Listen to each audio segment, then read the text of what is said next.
There we go. What's up, guys? How we doing? What up?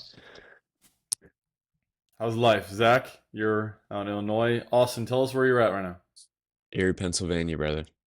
Erie, Pennsylvania. Alrighty. Well, it's been a while. I talked to you today. I went and saw you during COVID. Yep. It's the last we really honestly spoke. We didn't really, not a whole lot of communication, but um, tell me what's been up? How's life been? How are you? It's been good, dude.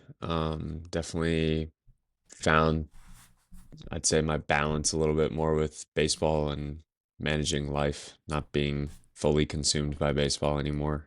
Um, that started in like 22. I felt like I needed to get out of Florida and go find somewhere else to be for an off season, just kind Mm. of live and enjoy life a little bit. So that's when I moved out there, out to Tempe and lived with Tyler one off season. You did the whole off season? Yeah, it was I awesome, didn't dude. know that.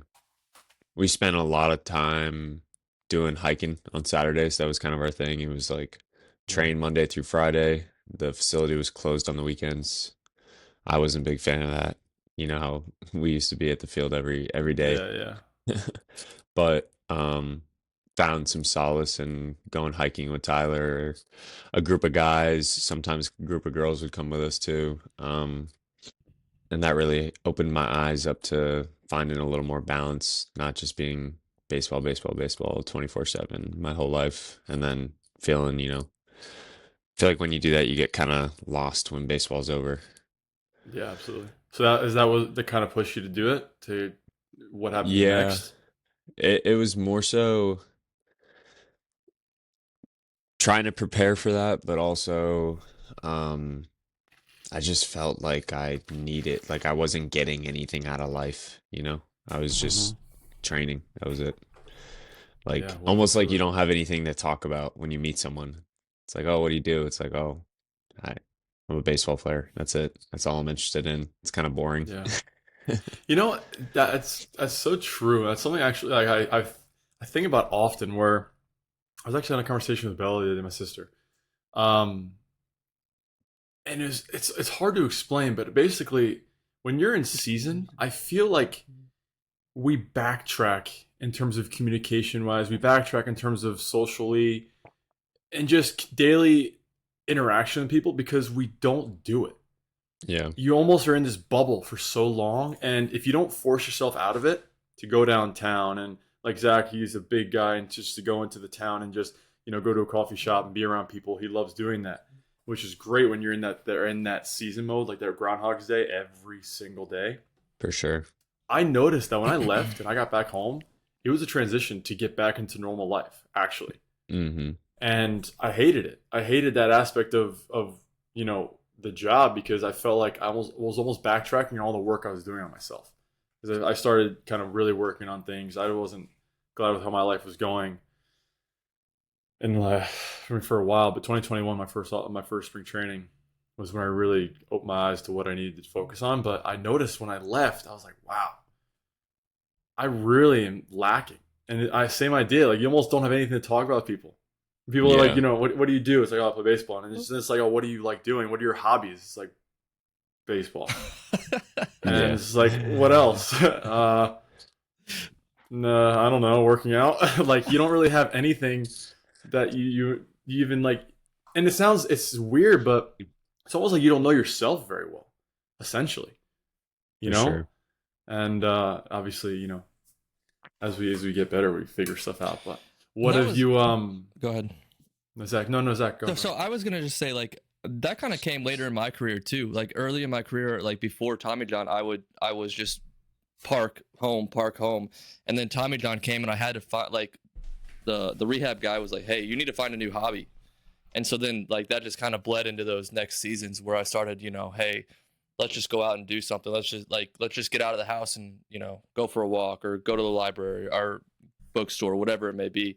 So like it kind of came to me like really late in my career, like the last 3 years too. So I mean, it's just something you got to figure out because I hated the host family I was at, and I was like, man, I can't be in this house anymore. So I would just get up and I'd be like, wherever I go, I guess. Yeah. It's actually I noticed it was better. My only experience was with the Twins with the host family because the Cardinals didn't have that. We just went. My first year, we actually were still paying for hotels, and then we started getting the whole like we got the whole different contract thing with the Players Association. But my first time with a host family, even I never did summer ball. I was always injured during the summer, so I never was going to go to the Cape or anything like that and stay with host families. But I actually felt like with the host family, I was able to actually detach from baseball a little better because I felt like I was going home to something.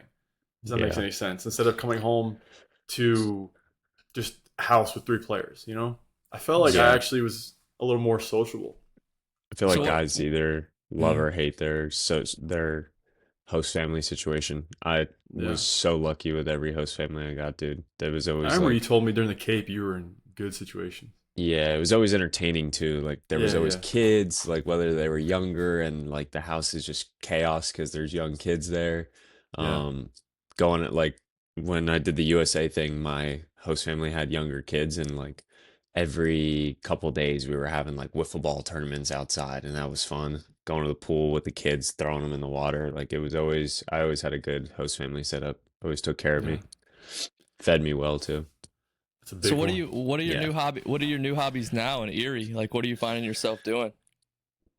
I just golf, man. I mean, that's the only like, you know how it is, the off day on Monday, like that's the only day we get with free time. When the weather uh stops raining so much and finally warms up. Like we just started to get some warm weather and then it went right back to 38 degrees last night and a little wet.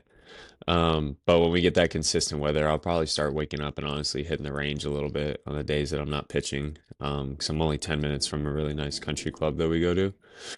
But golf is definitely my obsession. Um, I wish that I could put away the competitive side of me when I play golf because it's so fucking challenging. Like, Yeah, and I'm never practicing it, you know.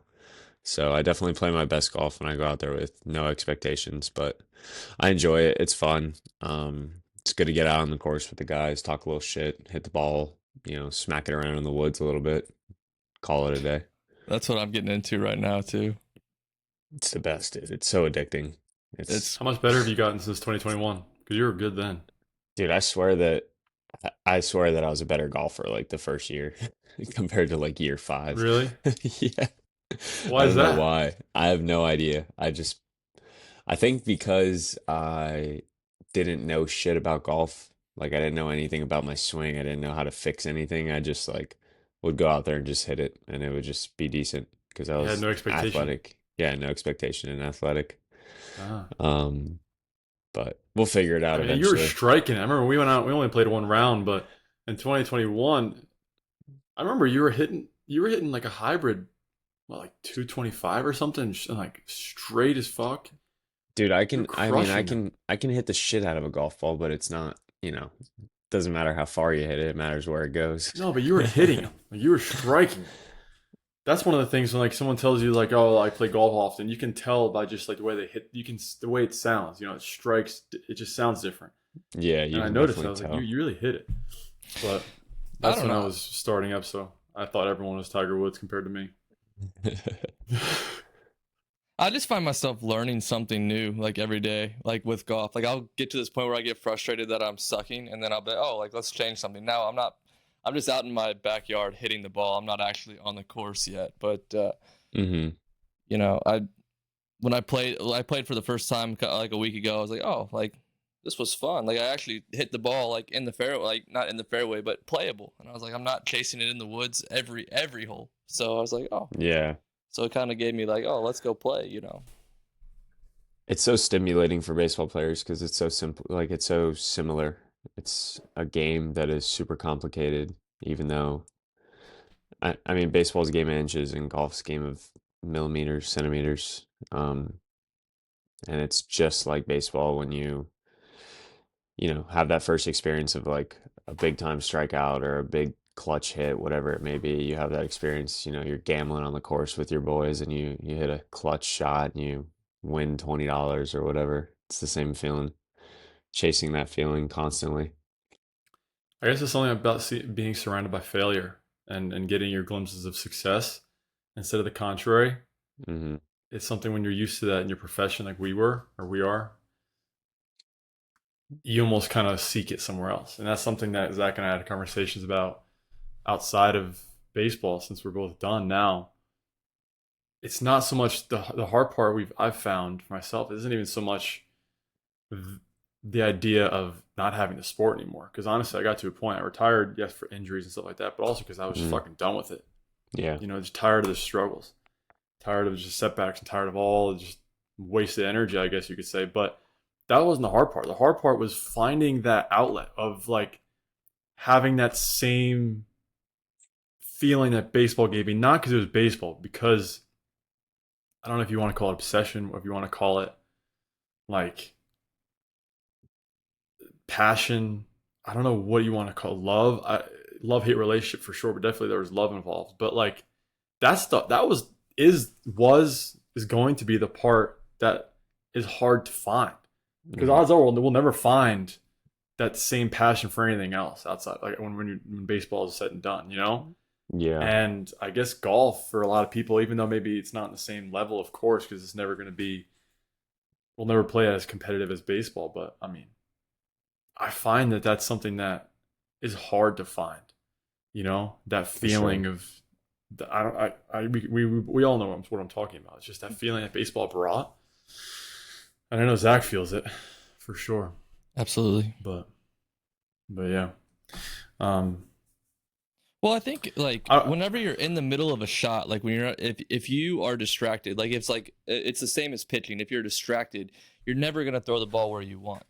So it's like if you know how to go into that spot when pitching, all you have to do is take it to that swing, and it's just like replicating that mentality over and over again, and like that thought elicits those like feelings. Because like whenever I'm like, oh, like just jacking around, like I'll shank it into the woods. But like if I take my time and I slow down and I just swing and like it's like I'm only focused on what I'm doing, I normally hit it really well. Being intentional. It's almost Yeah, like having it's like being in your sport again, like being in baseball and just having your process, whatever that may be. Standing over the ball, taking a breath, visualizing the shot shape you want, and just swinging free. yeah, I exactly. actually worked on that. I worked on that. Another big thing that happened for me when I went out to Arizona was I met this woman who worked with the Arizona State men's golf and women's golf team. She was their like mental coach. My buddy's dad, or sorry, my dad's boss, long story short, he's made a couple hundred millions in his career with selling businesses and, starting businesses and all that. He's now sponsoring like kind of that middle school to high school range kids um for golf. So like he finds kids that need help because their family can't afford like the golf training or whatever through his like relationships that he has in the golf community.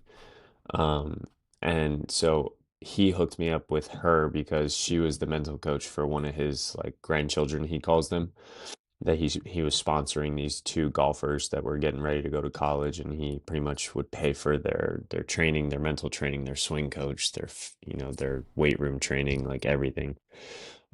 So that was really cool, and that was one thing that we talked about all the time was like we did it with archery, we did it with golf, with putting, we did it with shooting a basketball, just getting to that point of like letting go. Like you can't hope to throw a good pitch. You can't hope to hit a good shot. Like there has to come a point in your pre-swing or pre-pitch where you're like truly just letting it go. Like the result is what it's going to be. You're fully committed to just executing that pitch or that rep. you surrender to the outcome. And I'm a big Yeah. believer in the crossover. Like you can learn so much by going out to the golf course and then going to go throw or going to go pitch and whatever it may be. Like I was a big basketball player, and whenever I put pressure on myself in basketball, I would I'd never go. It would never go in. But then you take that to the mound, like it's the same thing. So I believe in the Mm-hmm. big mentality crossover too. Yeah, For that brings sure. me. It made me think of that when you were saying, Austin, when you go out, like you actually play better golf wise when you let go of the expectation of playing well, Mm-hmm.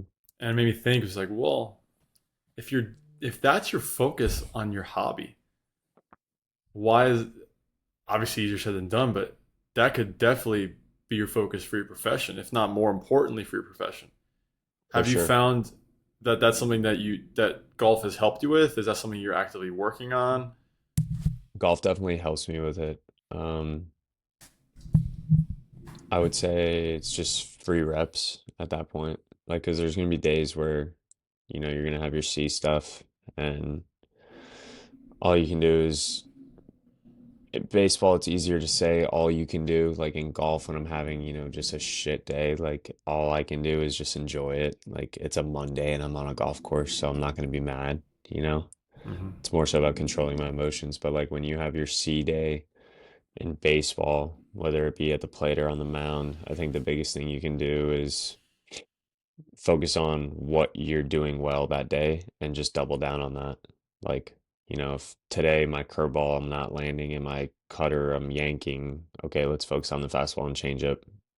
Like, just focus on what you are doing well and then just utilize those to the best of your ability. And still, keeping that belief.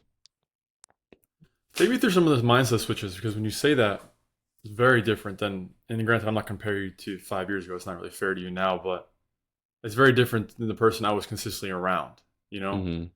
um, you and I are very similar in the sense that we're both just extreme perfectionists to a flaw, and it's detrimental rather than uplifting most of the time.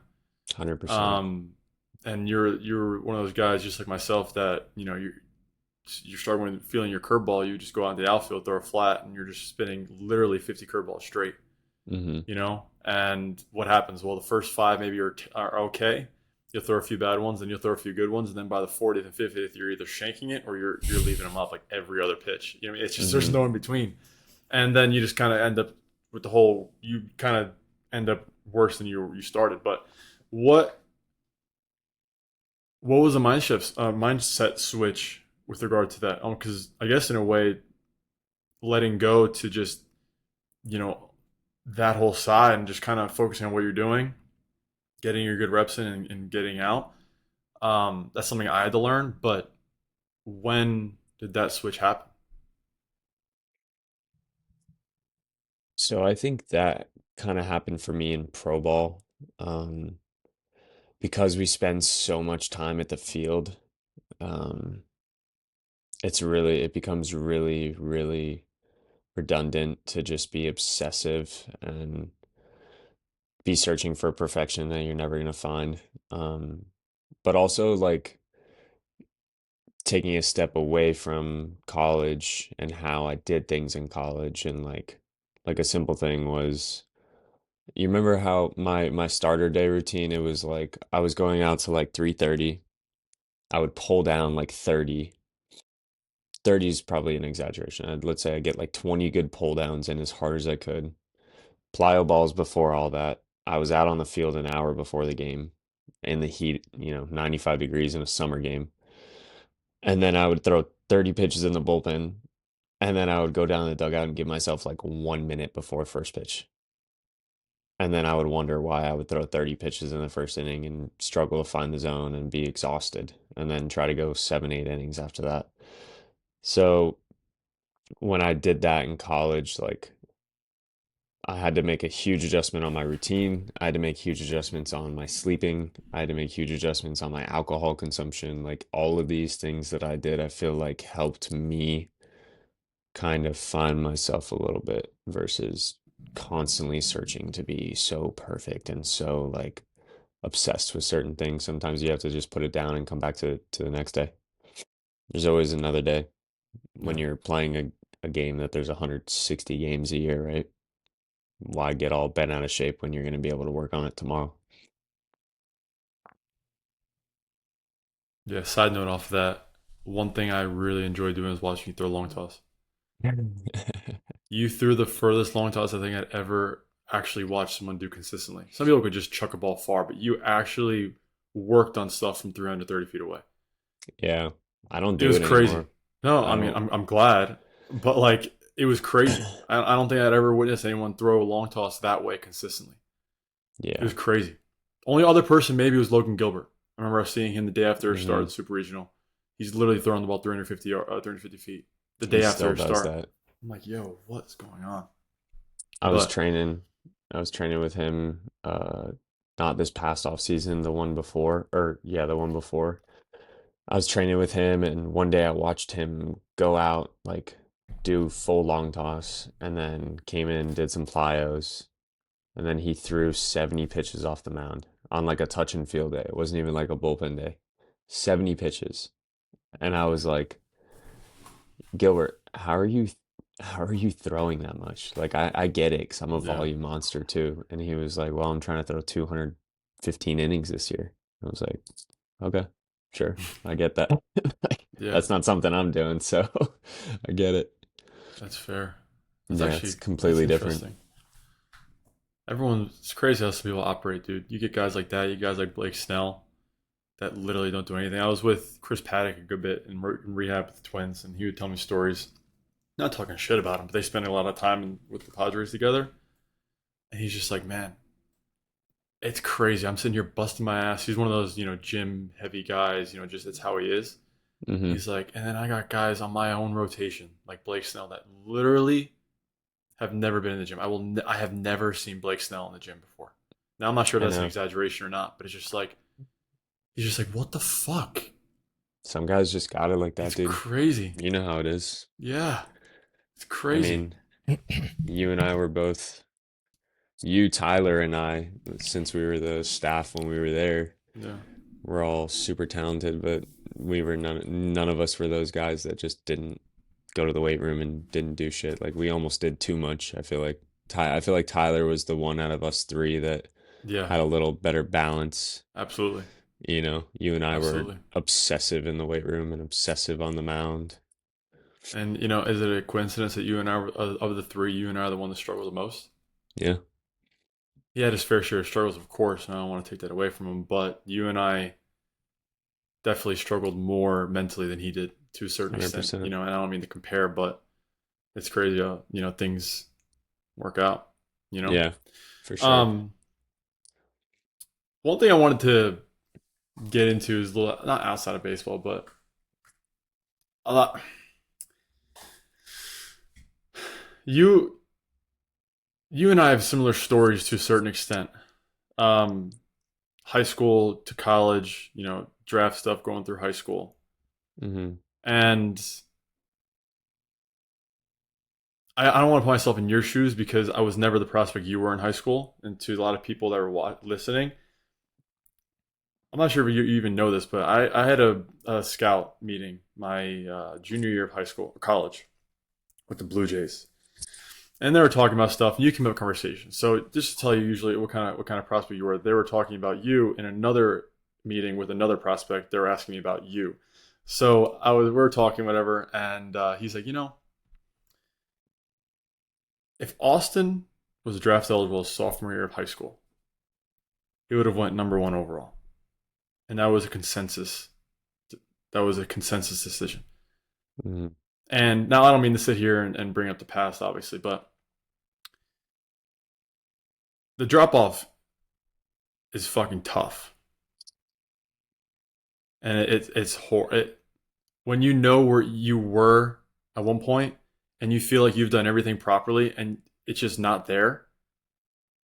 It's one of the worst feelings ever. 100%. Because not like you don't know where you can figure it out, I guess, to a certain extent, but then that's even worse than if you just accepted it. Because if you're trying to figure it out constantly, then I mean, where do you find yourself? That was a lot of struggles with me. But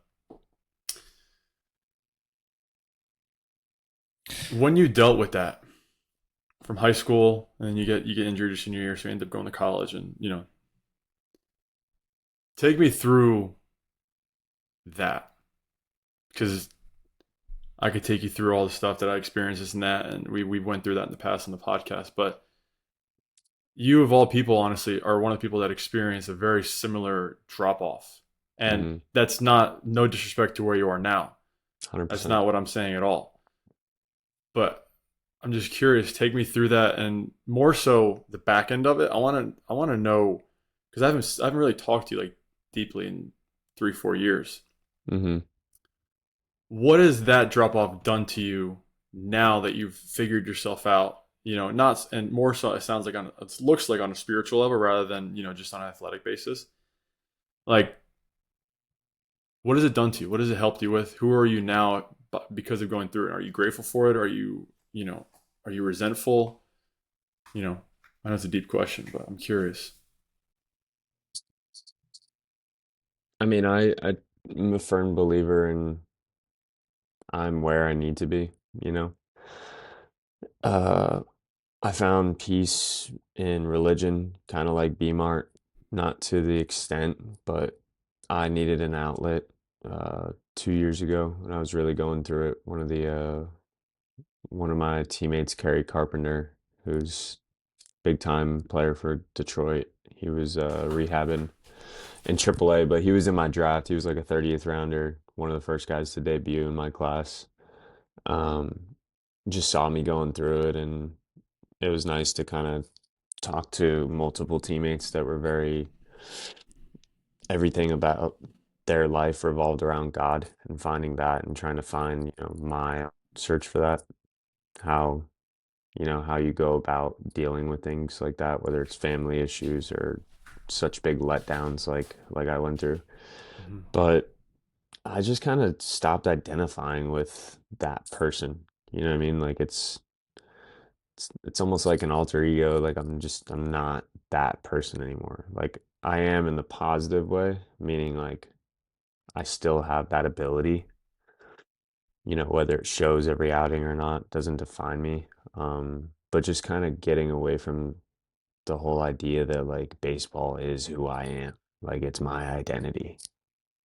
Like that's just not the case for guys that are believers. They don't see themselves as that. They see themselves as more than that in God's eyes, more than that to their families, more than that to their friends, their teammates.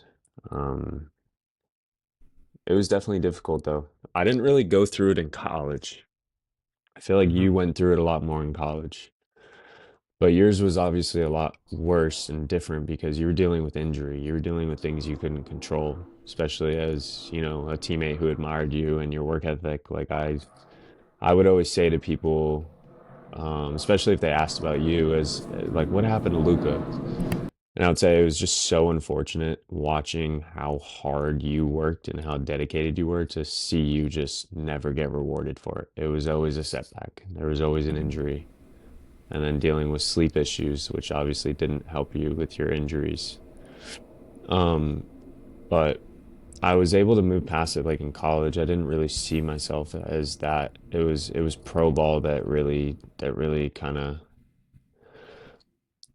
fucked with me, I'd say. That first like punch in the mouth of being talked about in high school as potentially the first high school right-handed pitcher to go 1-1 to ninth round.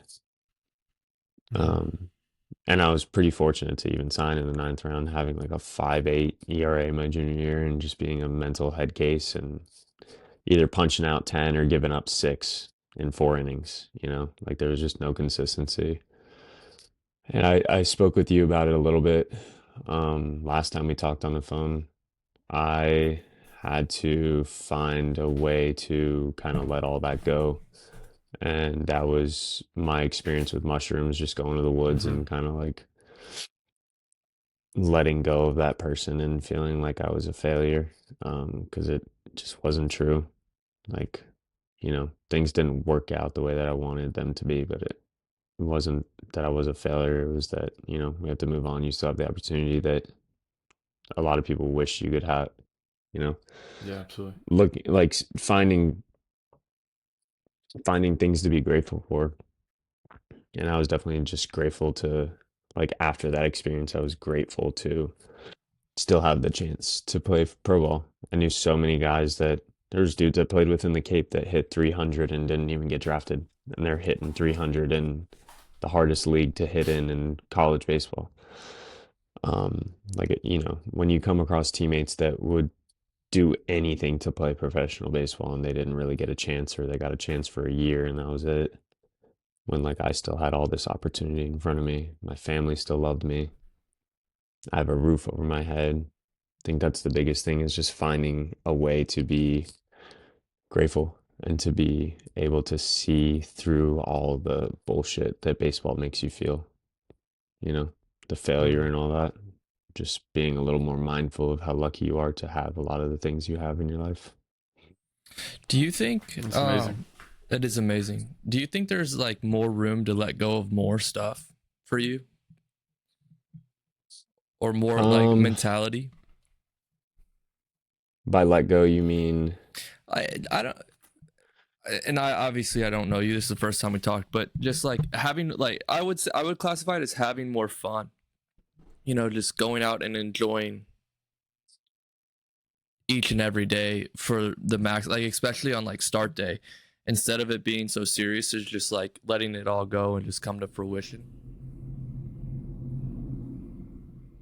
yeah, I've definitely gotten a lot better about that. Um, I was going through some really tough times in AAA. You can go look at my AAA numbers. They're horrific. I think a 14-year-old could have a better ERA and strikeout number than I have in AAA. Um, because when I got up there, I made the game more than what it is.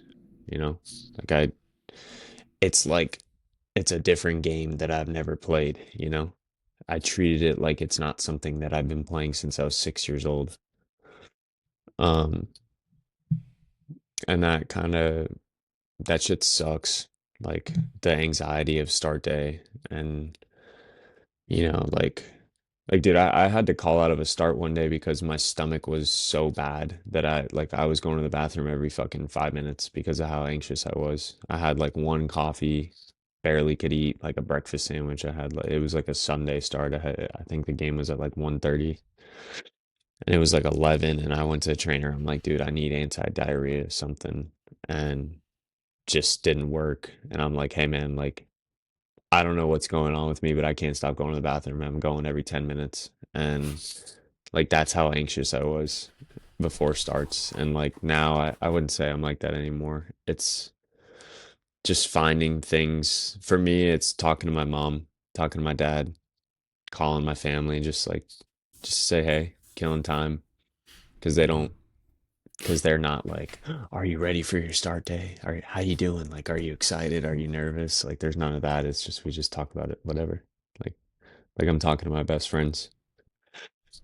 Well, For I a just while, I got. That, always thought, Go ahead, Luca.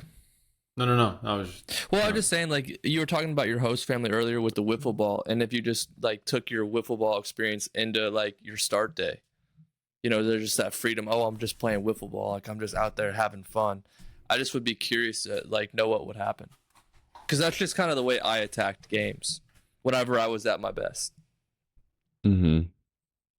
You know, and Luke and I are a little different in the fact of he's so dedicated. Like I'm more of like, oh, I got my work in, let's go have fun type of deal. So I don't know, I'm a little more on the left-hander side of things of like, oh, like the work's done, like now it's time to play type of deal. Yeah. I mean, there definitely, I would say there's ways to do that for everybody, right? Whether it's, you know, just fully believing in your process and being able to like look yourself in the mirror and be like, look, dude, like you've done everything you need to do to be ready for the start. Whatever you have out there today, it doesn't matter. I'm going to go out there and figure out how to get outs. And I'm going to figure out how to win strike one and win the race to two strikes. I feel like that's the biggest thing is just going with what you got that day. But the joy thing is hard for me. Like the playing like it's wiffle ball, how you describe it.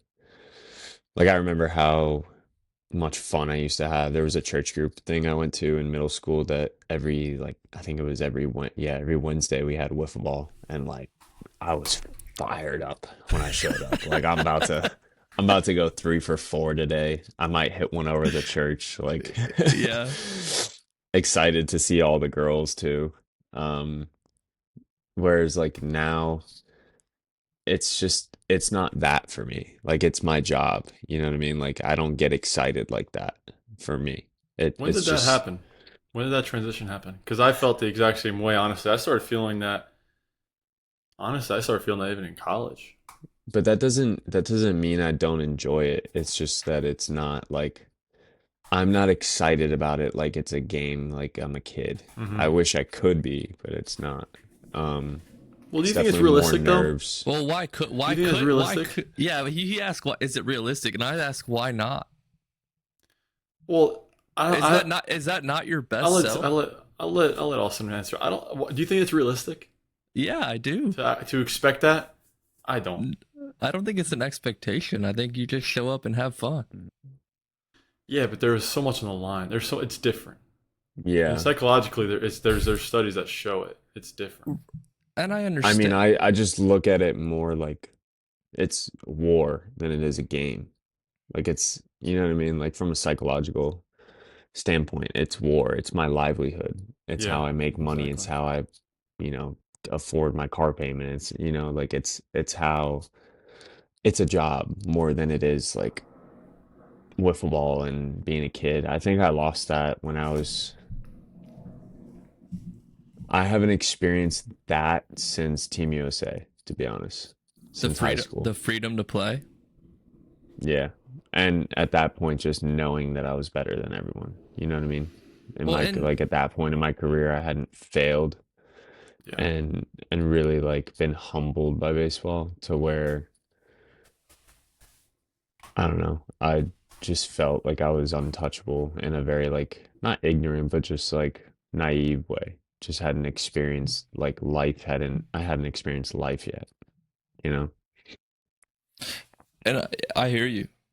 But you did like just gathering the information. Lucas said that was your best years.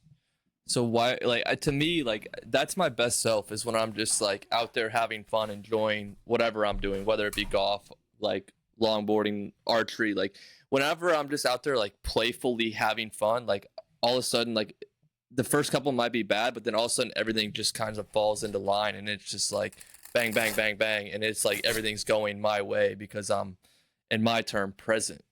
I'm just out there doing what I'm doing and enjoying the moment, the inning, the outing, whatever. With regard to is that realistic? In my opinion, this isn't so much my opinion. It's more so just off things I've heard and things that I've learned. So, from my experience, from what it sounds like Austin's experience, right? You're naive, right? He just said it. You're naive to the difficulties. You're naive to the heartaches. You're naive to what actually that the sport can bring to you or anything, I guess. What it takes to play in the big Yeah, leagues, exactly. Like that's So a big thing. you're naive to it. You just think your talent's going to get you there. So when you're young, you kind of you're just riding it. You're literally better than everybody. You never step foot on the field, and you never feel like there's anyone that's even on your level. When you feel like that, even if you get hit around a little bit, you still are like, I'm fucking better than you. Like there's never even questions. Okay, well Hmm. then you get punched in the mouth, right? And you know you become a little cynical. That perception that you thought you had of yourself becomes a little like, well, am I actually that good? You Hmm. know, like what's going on? And that's the phase that a lot of people like really start figuring shit out. Or that's where I struggled. Like that phase where I never doubted that I was better than everyone. That wasn't the thing. It was what I started doubting was, am I ever going to get back to that? Yeah, for sure. Because I was injured all the time, and it was just like, well, what am I going to do to fix this? What's going to go? What's going to happen? Well, how do I got to do this? But um, so that cynical phase can last however long you want it to, right? And one thing that I'm not sure if you're a fan of Jordan Peterson, if you study him at all, really, Yeah. but one of the things that he likes to talk about is, you know, cynicism is a step in the right direction over naivety. Because naivety you just don't know. Cynicism, at least if you're cynical, you're basically aware that there's something outside of this utopia that you think you live in, and it's Yeah. just like, well, what's this? What does that mean? What does that? Right? You're in that stage of like questioning things, right? But it doesn't mean that that's the end. Just because it's a step above naivety doesn't mean that that's where you need to finish, right? And then you have wisdom, which on past that is okay. The way you substitute is like that naivety. You don't have that knowledge of you being not good enough, or people being better than you, or struggling, or failure, right? And then basically to tie what I'm saying into baseball, it's like to be wise in terms of the sport and baseball. It's okay. You substitute that naivety for courage, is what he says, and it's like, all right. I know that I can go out there and fail. I know that I can go out there and people maybe, maybe more God given than me, because that's a high likelihood. Not many people are going to be like, how many Shohei Otanis are there that are just God given better than everybody? There's always Mm-hmm. going to be someone better than, for the most part, when you get to the highest level. And you basically substitute that naivety with courage, and you say, all right, I'm going to go out and be me, do what I do, and if I get the good end of the stick, great. If not, well, it doesn't affect the person that I am, person I've become, person that got me to be. And that's a tough lesson to learn. It's something that I wasn't able to really get to mentally while I was playing. For what reason, I'm not 100% sure. Probably because I just wasn't able to stay healthy long enough. If you play Mm-hmm. for 15 years, 10 years, I'd like to imagine you could figure things out to a certain extent. But Definitely. um, it's uh, it's a tough it's a tough battle, and inside the sport, of course, yeah, but outside the sport too. I think I noticed that my play got way better when I started figuring things out outside the field. Mm-hmm. Outside the Finding field, I'm saying. some outlets. Yeah, when I started figuring myself out outside the field, when I started really, I took on the journey in 2021 of really just figuring. Like, I wasn't happy with the way I was going, and it was very similar to you. I was feeling that in college to the pre-start and stuff, but my breaking point, really not breaking point to where I break down, but whereas I almost threw in the red flag. I said, I'm done with this. I Mm-hmm. need to figure this out. Like, and I'm glad that something inside of me knew that I wasn't in the right direction. But my first outing in spring training in 2021 with the Cardinals, my first outing in spring training, I'm like, nerves aren't even normal. I'm like, I can't sleep. I'm literally nervous to the point where, like, I can't wait for it to be over, the outing to be over, just so I don't have to experience the precursor to the outing anymore. I mean, I just want to get through the outing so that I'm over and I can at least enjoy the outside, that's a never ending battle, because once that outing's over, you're gonna always have in the mind, well, fuck, I have another outing 3 days from now. What am I gonna feel like for That's that? And it's just the same cycle over and over again. There's never a peaceful side to it. It's not like you can just turn it off and be like, all right, day of the outing, okay, now I'm anxious. It's not how it works. that's And how I yeah, feel as well. Like yeah, leading up to it's never ending. starts. Yeah. And I went to the medical director with the Cardinals, and I said to him, I at least sat down with him. I said, listen, I need help. I need help. I don't. I told him exactly what I just told you. I said, I don't like this. I need to figure this out. I don't know what's going on. And so he put me in contact with the mental coach of the Cardinals, ex-Navy SEAL, not a traditional psychologist, psychiatrist type of guy, which actually might have been the best thing for me. It wasn't one of those like sit down and what's going on. It was more like, all right, what are you doing? Do you lay in bed during the day? How do you social, how do you sleep? What are you doing for this? What are you doing for that? And he's just like, one of the first conversations we had, he was like, do you go in bed during the day? I was like, yeah, if I'm just chilling. He was like, why? Do you have a hard time sleeping? Like, do you struggle sleeping? I was like, I mean, yeah, I'm not the best sleeper. He was like, so how is your mind going to know to rest if you're constantly in bed? That you have to be able to associate bed and sleep.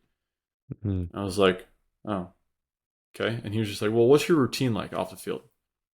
Because I'm sure you know it on the field. When you get to the park, I'm sure you have your routine like the back of your hand. I was like, yeah. He's like, what's it like off the field? I was just like so baffled by that question. I was like, what the fuck are you talking about? Mm-hmm. And he was like, how do you expect yourself to be consistent on the field if you're not even consistent off the field? What do you think, he just turns on when you show up to the park? And like that, in that same brutalness, I mean, that same like just attacking mode in a way. And it was one of the best things I ever could have heard. And one of the things he told me was like, listen, you go in bed for two reasons: to sleep and to fuck. If you're not doing either of those two things, get the fuck out of bed. What are you doing? Yeah. And it's just little things like that. And then he introduced me to meditation, which was the biggest thing in my life. Meditating. That being introduced to meditation was single-handedly the biggest gift that could have been given. And through that I found God. Through that I found a lot of things about myself, of course. But long story short, basically, I found that my play got so much better when I started figuring things out off the field. Mm-hmm. When I started really finding things. So when you had that experience with your sister out, and her husband, was it right? Mm-hmm. Um, was it black and white? You went in, one person came out the other, and you noticed significant increases, or mentally, let's say, going into training, going into the season. Was it that simple, or is it you just kind of got glimpses of what you could be, and you kind of had to put the work in on a daily basis? Obviously, not like it was you just got it, but you understand my question? Like, did you leave that where it's like, all right, that person's gone? Yeah. I mean, I did a whole book before doing it. Like I read a whole book, prepared for what I was getting into. Um, because you always hear about bad trips, right? Yeah, So I wanted to be prepared for it. I knew that I was going to be in good hands regardless, being with my sister. I trust her with my life, and my brother-in-law, same thing. Um, but yeah, the biggest thing was I was interested in the what this book talked about was the ego death. Like we have this perception of ourselves, and where that kind of gets a little tricky is we think of ourselves as more than, like, trying to think how to say this. For me, it was just figuring out that, like, as simple as it is, it's life is just so much better than living a life of regret and shame and all these things. Like, if you have a problem, you just need to kind of face it head on instead of running from it or yeah, being almost like I was kind of running into like the feeling of like embarrassment, yeah. just like no, like Hmm. identifying myself as the guy that could have been instead of just I have all this opportunity in front of me still. I just got drafted. I haven't even seen failure or success in pro ball yet, and I'm like defeated because I wasn't a first rounder. Um, and I had my family. Like, so the biggest awakening moment for me with that was just like your perspective when you're on psychedelics is broadened. You can kind of you feel and can see life, like the actual life in things, right? Like when I was laying down, I could see like the life coming from trees. It's kind of a hard thing to describe, but almost like you can see them breathing. Hmm. So that, as simple as that is, opened my eyes to like, holy shit, like this is beautiful. Everything around me is amazing. So why am I so like caught up in what my life is when I'm like just this insignificant soul that's going to be here, for 80 years if I live a healthy life. Just realizing that life is just much bigger than you. Like stop making it so much about you. It's not Hmm. about you. It's about how you can impact other people's lives. How good of a brother you can be, how good of a son you can be, grandson. Um, just like trying to fulfill life to a higher purpose instead of, oh, I didn't sign in the first round. I suck at baseball. Poor Yeah, me. Like it's so fucking weak, you know? amen. But But it's tough though because I can relate to you in the sense that that desire to sign in the first round wasn't just ego oriented. Like my desire, and I know because you've told me, my desire to sign and get that money, it wasn't about, oh, I can buy that house, I can buy that car. It was what I have, yeah, probably. But after I gave the money to my parents, after I paid off the mortgage, after I took care of all the car situation, after, mhm. you know what I mean? After I put my money away for my sister for college, my brother, like, it was all about that. So it's I guess it's easier when I'm hearing it on your end because for me it was just you want to sit there and just berate yourself, thinking this, but it's tough because it wasn't like it was such an ego thing for us in the first place. We wanted just to make ourselves feel good about ourselves, you know, and it wasn't just about us. But at the end of the day, then when you don't get it, you make it only about you. Yeah, I guess it that's the bad part, you know. it feels like it's only about you because at the end of the day, it's only money, bro.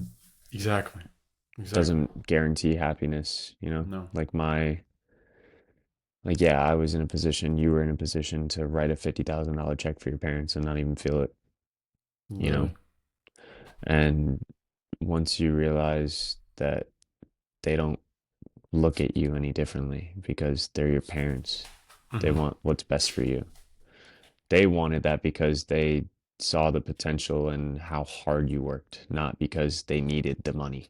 Maybe they did, but like they don't expect that.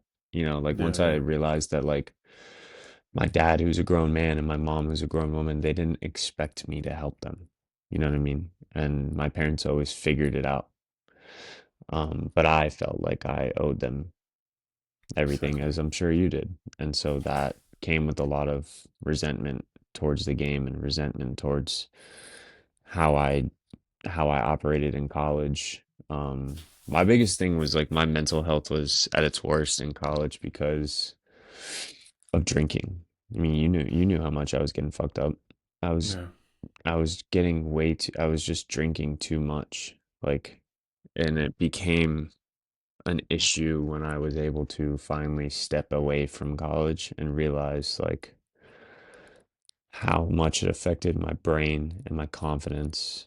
And what really made me realize it was when I was at a bar one time after college and I like didn't have any courage to walk up to this just gorgeous girl.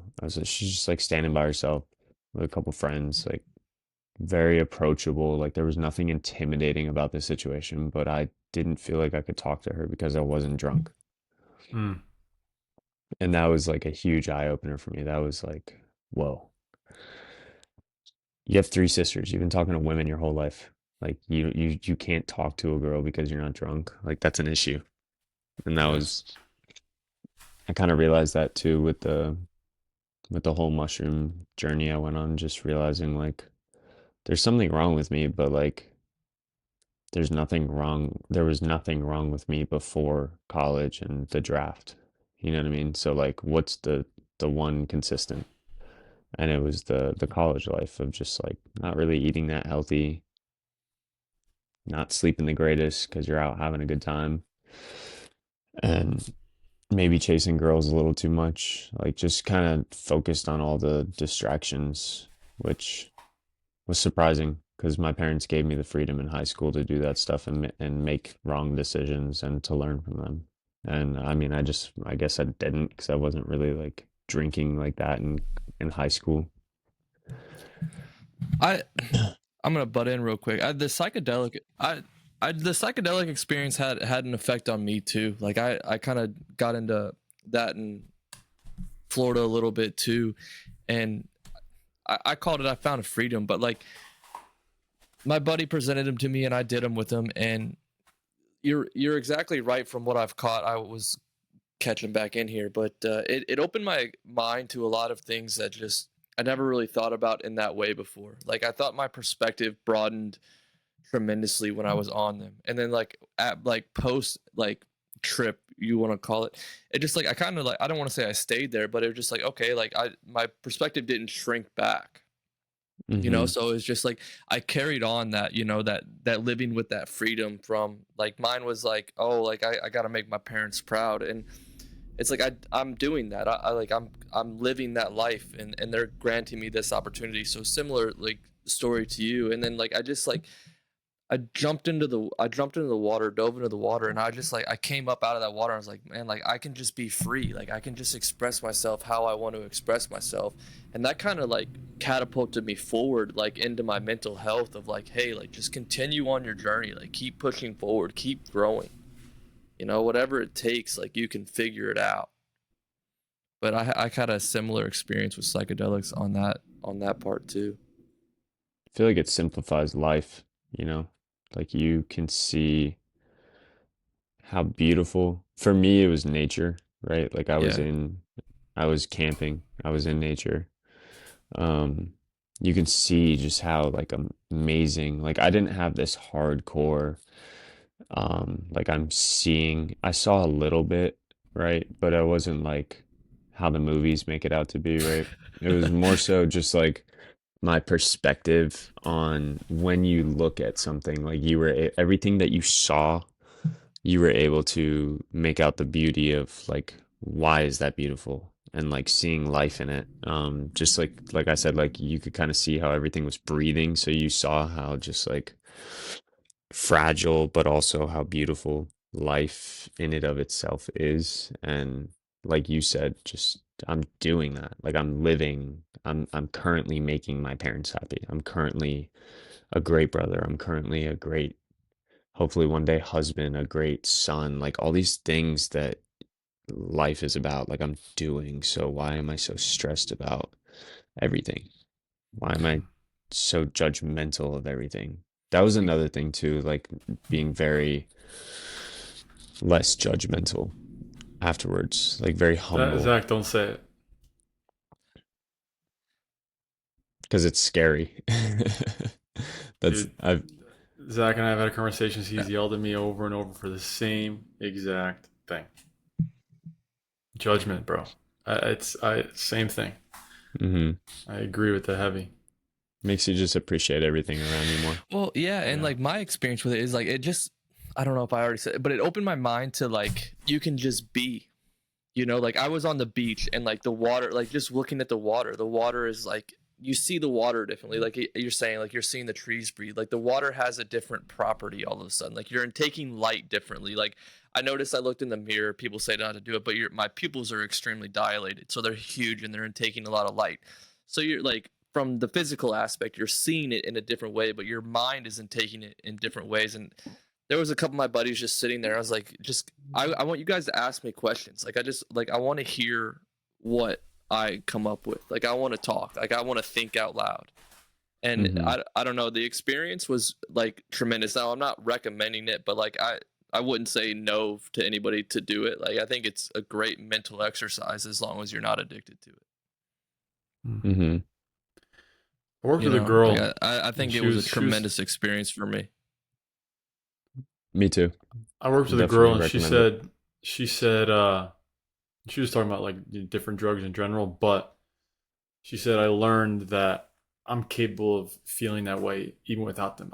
And the battle now was not needing those things to feel that. And so, yeah, when she said that, it kind of really took me back because a lot of people don't take that approach. It's like, oh, I need that to feel that. But Hmm. if this is a training session to a certain extent, then you basically learn what you're capable of, and then you try to find that, you try to emulate that natural, obviously. But I know you got to get out of here soon, Austin. I'm good for I another like 20 minutes. My okay, my schedule's later than I thought it would be. perfect. Well, question's still the No same. BP today. There you go, no shagging. I got a question now. Just talking about all the stuff we're talking about here and stuff you're saying. Who's Austin? You think today? Who's Austin Bergner today? If you got the $6 million at 19 years old, if you got everything you wanted at that 19-year-old mindset, if you got all those things, who do you think you are today? If I got those things, um, I think life would have still humbled me at some point, you know? You know how it is in baseball, especially back in those days, like going on the road for 3 days, like, because I would have signed hypothetically out of high school at six in 2016. So I would have been Mm-hmm. in the old ways of the minor league baseball, um, going on the road every 3 days. I remember my first stint of 30 days without an off day in pro ball. I think I would have been a lot less happier because I would have thought that that money would have made me happier, Yeah. and I probably would have been searching for that happiness and other things and would have spent money. But at the same time, like I still have great parents and great family around me that would have, you know, sit, would have had confronted me if I was doing things that I shouldn't have been doing and going down the wrong path. Um, but I don't think I'd still be playing. I think I would have been out of baseball by the time I was 24. Because Really? yeah, because I think I would have ran into some serious failure in that double A, triple A level that would have made or break. I'm not saying 100% I would have been out of baseball, but I think it would have made or break me. Whereas like me experiencing that as a grown man at 24 versus if I was a high school pick, I would have probably been experiencing that at 20, 21. Um, College made me stronger because of that. All the things that happened to me leading up to the draft and the failure and having to go through everything we just talked about. Like that made failure in AA and AAA a lot easier to deal with, I think, as opposed to experiencing failure for the first time when I was, let's say, 20, 21, getting a AA, AAA, when like hitters actually bang a little bit. Yeah, I don't think I would have played. I don't think I'd still be playing at 28. It'd be 10 years later, you know. I would be probably would have been done after my first like uniform player contract, the 7-year contract. That's what I think because of how much um how much I hated baseball like post college just because of how much of a failure I felt like and how much it I made it like baseball owed me something when it didn't, you know. Yeah. Um so yeah, I That's think a crazy that's take. Wow. yeah. I did not expect that. It would have either been that or I mean I would have never experienced failure until AAA and been like, whatever, I'm going to pitch in the big leagues, doesn't matter. And just, Yeah. I don't know.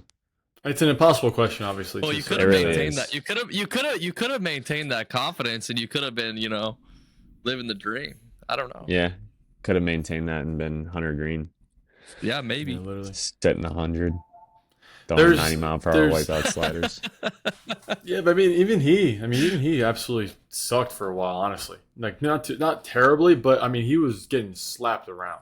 He had the lead, like he was leading the league in home run let ups for a Yeah. while. I mean he was just getting slapped around. But I guess It's when just, you're to a certain extent when you're that high of a prospect to an organization, I feel like they're going to do anything they can to make you understand that we want you.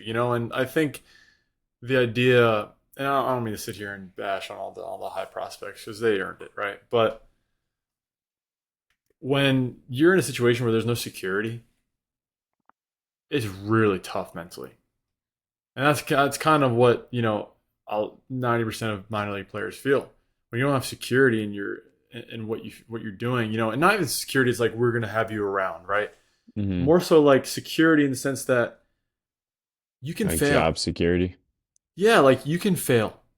Go out there Yeah. and do your thing. And if you fail, if you're learning, you're gonna keep getting opportunities. Like I really don't think, especially like around the AA level when it really starts getting serious, you really don't have that if you're not one of those guys. You don't have that failure, that freedom to where you feel after if you fail for 2-3 times in a row, hmm you don't feel like, all right, whatever, not a big deal. They don't care. And I don't know. I don't know if that's just me, but what's your I take? would, I would argue the opposite.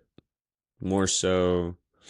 So I think the reason I would have been out of it, like after signing first round, making X amount of dollars, whatever, I think I would have been out of the game sooner because I've always cared too much about what people think. You know Mm, how there's people like that genuinely just don't care about what their teammates think of them, what their coaches think of them. I hope they care about what their family thinks of them, but like yeah. those types of players that just genuinely don't care what you think and they're going to play their game and that's why they're really good. Yeah. Take me, I'm like the complete opposite of that. Yeah. Complete opposite. Yeah. Another galaxy. Even today, you're saying, or just when you Yeah, or I wish before? that I had a fucking tic tac of that, you know? Because like, and I don't think it's an insecure thing. I think Is that the way you were it's raised? Because I feel that a lot too. And your mom and I, or your mom, sorry, your mom and my mom, both. I mean, European, Colombian. There is a level of when you in America now. I feel like people are way more kind of like not giving a shit, but it's not like that everywhere else. I feel like it's a lot more. I was raised in an environment to where you dress properly. People judge you. You judge other people. I feel like I was raised in that kind of environment. Did you feel yeah, that too? for Do you think that sure. played a role at Like all? dinner table. I don't think Yeah, so. yeah. I think it's more No. so. So like when I started really experiencing failure in AAA, I got called up to AAA in 22. But like I had such a good year that year that I didn't experience this yet. So like my first experience was in 23 where like okay, it's your second time getting up to AAA, like we need to do something. We need to put up numbers. It got to the point where the anxiety before starts, all the things that we spoke about. And then it would come down to performing and I wouldn't perform. And then I would like almost be embarrassed to like walk around the clubhouse the next day. Like I felt that every week Yeah. when like I had great teammates, great coaches, great mentors, but like I was so in my own way that I walked around embarrassed of who I am because of my failure in baseball, Yeah. which I don't do that anymore. And I think that's a What huge. got you out of that? This was after the experience, you said? I think now I genuinely just don't care. Like baseball isn't who I am. Like we talk about it all the time because we have a team right now that's our average age on the AA team is like 25, 26. It's got to be one of the oldest AA teams ever assembled. It's the Avengers of AA teams. It's a dude, like it's ridiculous. It's a team, it's a AAA team that's in AA. And like the Tigers know that. Like our pitching coordinator is here. We met with him yesterday and we were going over how we need to prepare a little bit more, like a little more studious and a little more professional for our scouting meetings and just like having a better plan because he's like, none of you should be here. So act like it. Because if you were to meet with the big league pitching coach, you would be prepared, right? We're like, yeah. He's like, okay, so let's start having notes. Let's start, being a little more proactive with our scouting meetings. And I thought that was pretty cool because like it's true, like none of us should be here and we should act like, Detroit is still the goal. Not getting stuck in the, whatever. I'm in double A. But when I say I don't care, I mean that at the end of the day, it's just baseball.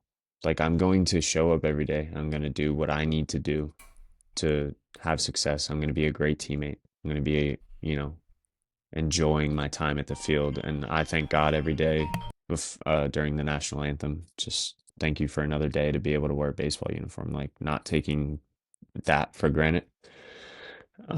That's kind of how I get out of it. Just getting away from being so caught up in me, me, me, me, me. You know, That's a what are people gonna say? They're gonna say, oh, Austin Bergner in 22 had a sub 3 ERA with 120 innings. No, they're gonna say Austin was a great teammate. They don't give a shit about your numbers. Your Yeah. teammates don't. That's the biggest thing that I bought into in the last 2 years. Just like how are your teammates gonna remember you? that's cool. Is Yeah. a quick side note, is Virgil Vasquez your pitching coach? He's in 3A. Oh. Yeah, If you he's the if you get there, let him know I said hey. When you get there, when you okay. get there. I will. He was kind of influential in like my mental growth too. Like he really helped me out too. So um he's a guy I still, reach out to and talk to as a mentor, just on the mental side of life. He has a great approach. So I hope you Yeah, do he's get to good meet him. people. Yeah. So I spent some time with him in spring training this year, yeah. just like backing up big league games and all that. Mm-hmm. Um, He's like I because we kind of talked about a lot of it with, and I hope to have him on one day, and he said he'll come on, but he really started like he brought a lot of fun to the pitching staff. Like I had him in low A and I had him in double A, so I spent a lot of time with him, and he'd bring these frisbees or he'd bring these different games that we could play pre BP and like kind of just bring that like lightness or that fun to the park instead of, oh, we have to play catch today. It just kind of kept the energy up, and he always brought it. He always brought that himself to the game, and it was a breath of fresh air. yeah, it really is when you're surrounded by guys like that. Um, that's the one thing, man. It's been hard. Like, so it's tough to watch a lot of guys in double A like not get the opportunities that they deserve.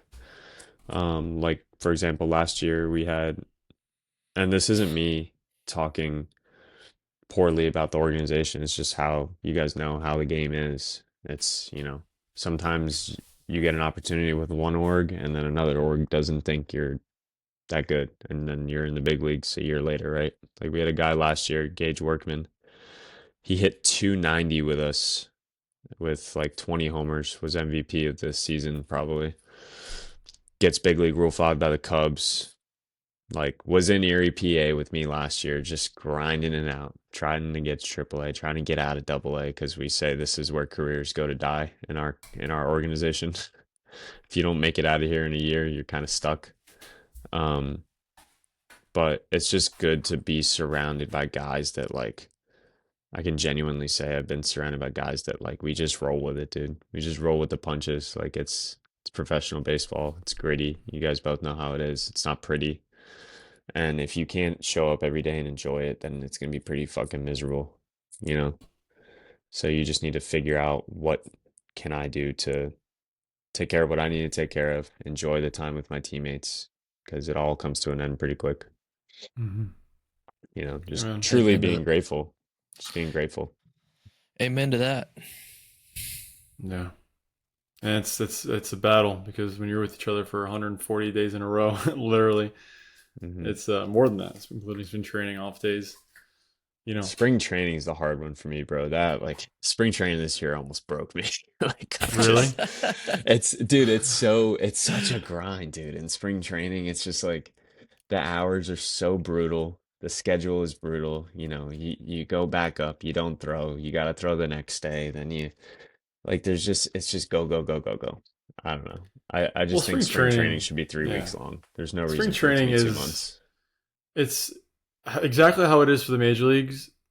Is exactly how it was designed to be. You get in, get your work done. You don't think too much about it. If you're in the game, you get your work in. If you're a hitter, you play the first 5 innings, you get the fuck out. Like Yeah. minor leagues, you kind of just you're there, and then you kind of. It's not just about that. It's not about getting your work in. Yeah. It's about getting your work in, and then backing up, and then shagging, and then this, and then that, and then it's just in theory, if you just went in, got your work done, went and got your lift in, and went home like spring training should be, because that's what you're there for, to prepare for the season. It'd be a little different, but I I see. I That's only where experienced like it I with differ from all of you. I love spring training. Spring training was my favorite. really. Well, I didn't hate spring training. I just I felt like there was a lot swear. of wasted time, and that's one thing, dude. Time's invaluable. Don't waste my time. I'm all for Yeah. it's my job. I get it, but like, let me do what I need to do to get better. Even if that's what you think it is, fine. I'll do it. I'll do it like on a way that I'm going to twist it for like how I need to do it. But at least let me do something and then get out. It's really that simple, because that's the reason why they say pro ball is so much better than college, because you don't have to do all this bullshit. You pro ball. It's just my focus is baseball. So many people say that in college. It's like, oh, dude, wait till you get to pro ball, bro. You don't got class. You don't got this. You don't got that. It's just your focus is just being better at baseball, and you don't even know how much better you're going to get just from that alone, which is true. But then, in that spring training idea, you just waste a lot of time.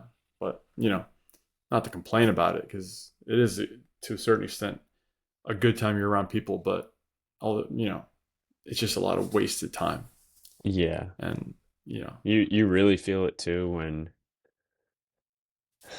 granted, with my organization, we can communicate things, right? Like I had to go up to our pitching coordinator one day and was like, hey man, why is it that we're rushing the most important part of our day? Why yeah, is it that I got 15 minutes to stretch, but I got 9 minutes to throw? Like, why am I being told 2 minutes yeah, when like my the most important part of my day is throwing a baseball? That's my job. And now I'm rushing to go do PFPs when yeah. you've seen me take ground balls. Like the feet don't eat anymore, but the hands will always be there. But like I had to have a conversation. I'm like, hey man, can we get 15 minutes to play catch? Because The like feet don't eat. they don't. Sorry. Anyway, continue. No, you're good. But like I take grounders during the season because it helps me with my arm slot and shit like that. And I like it for conditioning too. So I'll take grounders with the infielders. Um, but yeah, it's like we're rushing, literally like running to get to PFPs when like why are we rushing through our throwing? Why don't we just add 10 minutes to the schedule? Like I don't see what's hard about that. We were able Good to make opinion, an man. adjustment from there, but I feel so bad for the like there's certain orgs that I've heard it's like, dude, like we got like 10 minutes to throw. And you got anything else you want to do, you got to do it, in the weight room. Try to get it in before. That's how the Cardinals were. Yeah. That's how it It's was. how it's how it was before. Thankfully, they brought over a bunch of Dodgers guys that actually know what they're doing. Like I had to my first spring training, I went out there and like brought my bands out and like did stretch and then like did my bands after. Didn't even throw plyo balls, like just did bands. And then I get to catch play immediately after. And then I'm at 60 feet and I wanted to go to like 150. And the coach is like, hey, you got 2 minutes. And I'm like, I picked up the baseball 4 minutes ago. What do you mean I got 2 minutes? He's like, well, we got PFPs. I'm like, brother, are you serious? Are you kidding? Yeah, it's So then illogical. It makes no sense. no sense. It makes Zero no sense. sense. You can't even fathom with it. Like, or fathom is not the right word. Reason with it. You try to put yourself in their perspective, and it's just like, have you just never played? Is that what it Yeah. is? Maybe it is. Maybe that's the only thing. Because our pitching Uh, coordinator at the Cardinals he played at Michigan, mm-hmm. and I don't from what I heard he wasn't even a big time guy there. He never played professionally. Never understood like so. That's what I understand. Like, from my understanding, it's like it takes that to really not have perspective. I mean, it's just like Mm-hmm. we're gonna do it how my way. Well, do you even know what the right way is, or right way may be arbitrary on my eyes, but like I just don't get people's perspective when it comes to that. Like exactly what you said. Our job is to throw, and you're gonna rush us to throw. Yeah. It's like, It's what's 10 more minutes, brother? Just add 10 more minutes to the schedule. I'll do PFPs. I'll do conditioning. yeah, I'll do all the things you want me to do. Just don't rush me through what I need to do to get better. yeah. Yeah. The game's Yeah. definitely changed a lot, though, since those first 3 years in pro ball was entertaining. You found In out what real way? quick who just some of the coaches. It's amazing that they get into pro ball. It's like, how did this guy have a job? I had my first season in pro ball. I had a coach that wanted to help me with my curveball. And so when we were at school, you didn't know this because this was before metrics. Like we really looked at that stuff. But when I got to pro ball, I found out that my curveball spins like a splitter. It's like 900 to 1600 spin, where the average is 2400.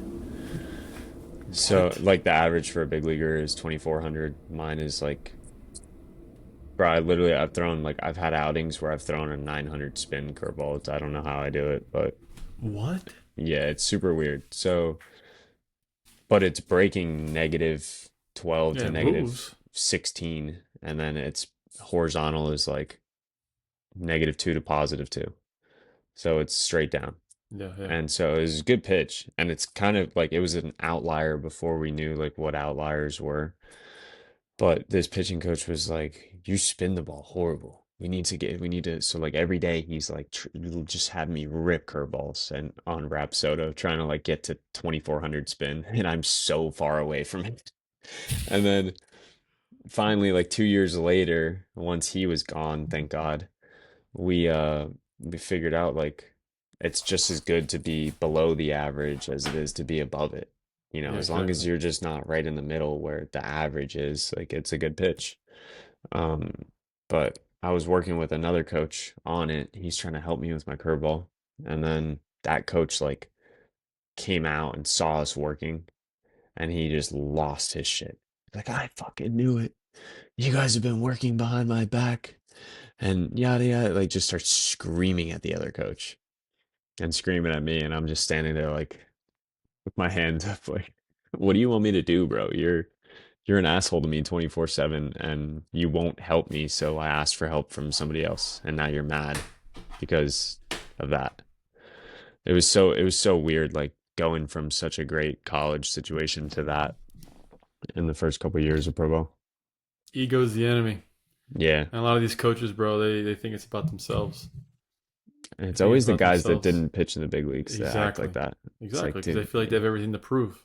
Guys yeah, that pitch and they're actually half worth a shit. They have nothing to prove. Their yeah. career is done with. Now They're, their job is to help you. they're It's just not so about happy them. to help. Yeah. It's it's Well, those are the guys it's that kind of sickening. are excellent coaches. Yeah. Yeah, it's crazy because when you don't have that perspective, everyone outside of professional sports thinks that every coach professionally is like the players professionally. A Hmm. professional player is better than an amateur player, you know, and it's not like that with coaching, not at all. Now you're gonna have your Yeah. great coaches, of course. Now big league coaches, I wasn't there, so I'd imagine the big league coaches are all pretty on point with what they're doing, but minor leagues is not like that, sadly. When arguably, I mean, the best coaches, not like they shouldn't be in the big leagues, but they should equally be in the minor leagues too, because a lot of those guys in the big leagues don't, not that they don't need the coaching, but it's not the same type of coaching. You can't coach a big leaguer the same way you're coaching a minor leaguer, because you're never going to go to a big leaguer and say propose an arm slot switch or propose a different mechanical thing. You're going to tweak things slightly. But when you got to that point doing what you're doing, you're not going to make some radical change unless they come to you in the off season prior, and they have voice something they want to work on. But it's Hmm. a different approach to coaching. Yeah, Minor for leagues is a sure. lot different, and so arguably you should have your top coaches working with them regularly, not maybe solely, but they should have a voice with the minor leaguers because it's important. But then we could go down the gauntlet, dude. Professional sports in general, and we experienced baseball. I had a little glimpse of basketball as well as my dad, but Hmm. honestly, it's not a whole different. I just experienced it through the NBA, so my experience is always different because I was dealing with my dad and like the people that are at the top. There was no minor leagues of basketball, so I had this perception that it was going to be similar, but it wasn't. Yeah, it's way It different. wasn't.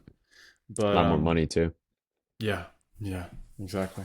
Especially I was used to basketball back in like the early 2000s. Yeah. Way different than nowadays. But but yeah, I know you got to run though, so we'll wrap this up. But appreciate you getting on, brother. It's been a while, but I really appreciate you just kind of Yeah. talking. You've always Yeah, I been enjoyed you've it. always been open to just opening your mind. So that's something Hmm. that I appreciate very much, and I know Zach does as well. For But sure. I'm glad I could get on. Yeah. yeah, no, Thanks for Appreciate you having having. me. Yeah. yeah, we'll have to get some other guys on. I've been talking to Tyler. He just doesn't like talking, so we have to figure out. He's We got to he's get him. he's so interesting because he's like we both know he's brilliant. Like he's smart Yeah, when he yeah, wants yeah, to put his mind to anything, right? yeah, And very like persistent, very yeah, hardworking, all the great things. But like sometimes getting him to like open up conversation yeah, wise dude. is like pulling teeth. Yeah, dude. He'll say three He'll words. just give you the answer. He's like, Yeah, exactly, exactly. here it is. He'll just give it to you straight up, and it's just like, is anything else? That's why I he's gotta. good at a lot of things though. He's able to get a lot done because he's just Yeah, right to the point. That's it. He's yeah. not gonna like elaborate too much. You gotta Oh, get him to he'll open up a little bit. definitely won't elaborate. But but yeah. Other than that, Zach, you got anything?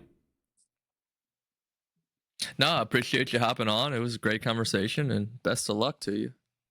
Thank you, man. I Likewise. appreciate it. Nice Yeah. meeting you. We gotta Same to stay you. in touch, Austin. It's been a while. Hopefully we can Yeah, get let me together know sometime if soon if we're in the same area somehow, some way. But are you back in Jersey? yeah, I'm living up by the city now. So Zach will Nice. be pretty soon too. So um yeah. By Manhattan. Yeah, right across the Hudson. Are you We in Manhattan could often? we could meet up when I go play Somerset because Yeah, it's Somerset, absolutely. New Jersey. Dude, So we actually have a that's like buddy that just 30 signed with minutes from me. Somerset. We have a Okay. buddy that just signed with Somerset. He was on our podcast about a few months back. He just signed um what was it, Zach, yesterday? 2 days ago? How long ago? Yes, yesterday. Yeah. Not. I mean, a days, like 2 days. Oh, it's a Yeah, couple not days long. ago. Yeah, He's in absolutely. Tampa right now, and yeah. That'd be great. Cool. Well, do Yeah, you guys because are they in your division? yeah, we go there. I think we go there in 3 weeks because we go next week. We go to Richmond, then we're home, and then we go to Somerset, I believe. Amazing. But Are I'll you a have starter or are to. you a reliever?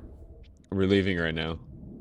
Technically I'm starting today, but I asked for an opener because I still deal with that starter anxiety like crazy, and it's just like I'd rather sit in the pen for an inning and then go out of the pen. Sure. Yeah. It's way easier that way.